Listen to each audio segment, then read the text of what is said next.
आज आपण incomplete dominance काय ते समजून घेणार आहोत। हा प्रश्न 3 किंवा 4 मार्कला बोर्डाला येऊ शकतो आणि प्रॉब्लेम सुद्धा कसं सोडवायचं ते सांगतो।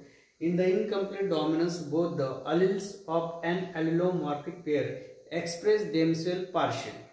हे याला आपण इनकम्प्लीट डॉमिनन्स म्हणूया।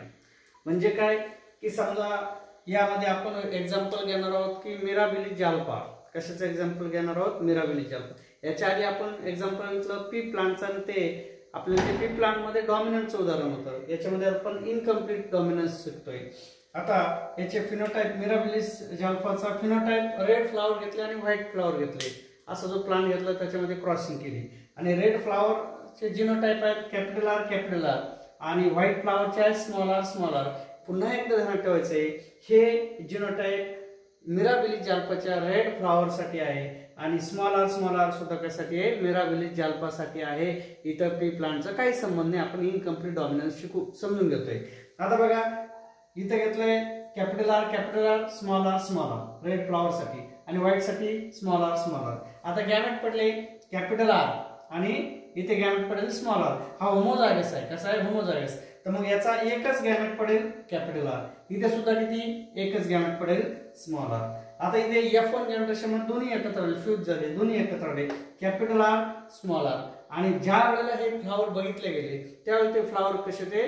पिंक होते। कसे होते? पिंक। म्हणजे इथं आर हा डॉमिनंट नाही, किंवा स्मॉल आर हा सुद्धा रिसेसिव्ह नाही। म्हणजे आर कम्प्लिटली डॉमिनंट नाही, म्हणजेच R cannot suppress to small R. R हा स्मॉल आर ला सप्रेस करू शकला नाही, त्याचे कॅरेक्टर दाबू शकला नाही, म्हणून त्याला आपण इनकम्प्लीट डॉमिनन्स असं म्हणतो। मग कोणता कलर दिसला? तर पिंक कलर दिसला। रेडही नाही दिसला, व्हाईटही नाही दिसला, तर कसा दिसला? पिंक कलर दिसला।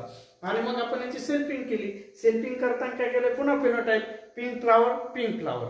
आपल्याला माहितीच आहे जिनोटाइप काय आहे? Capital R small R. हे जिनोटाइप इथं लिहायचे कॅपिटल आर स्मॉल आर।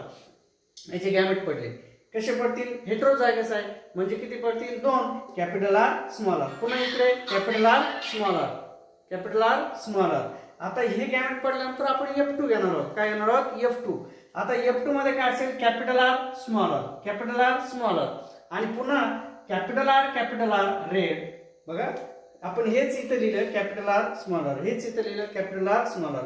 आता कॅपिटल आर रेड कसा असतो? रेड। आपल्याला माहिती आहे capital R which express character red. इथे कॅपिटल आर स्मॉल आर काय घेणार आहोत? कॅपिटल आर स्मॉल आर कसा असेल? Pink. Capital R small R कसा आहे? पिंक। बघा आणि पुन्हा स्मॉल आर कसा आहे? व्हाईट। म्हणजे बघा रेड फ्लावर F2 जनरेशन मध्ये काय दिसलं आपल्याला? रेड फ्लावर दिसला, पिंक फ्लावर दिसला, व्हाईट फ्लावर दिसला। लक्षात आहे? आणि आता आपण फिनोटाइपिक रेशो बघणार आहोत। रेड किती आहेत ते बघायचा 1, पिंक किती बघायचे 2।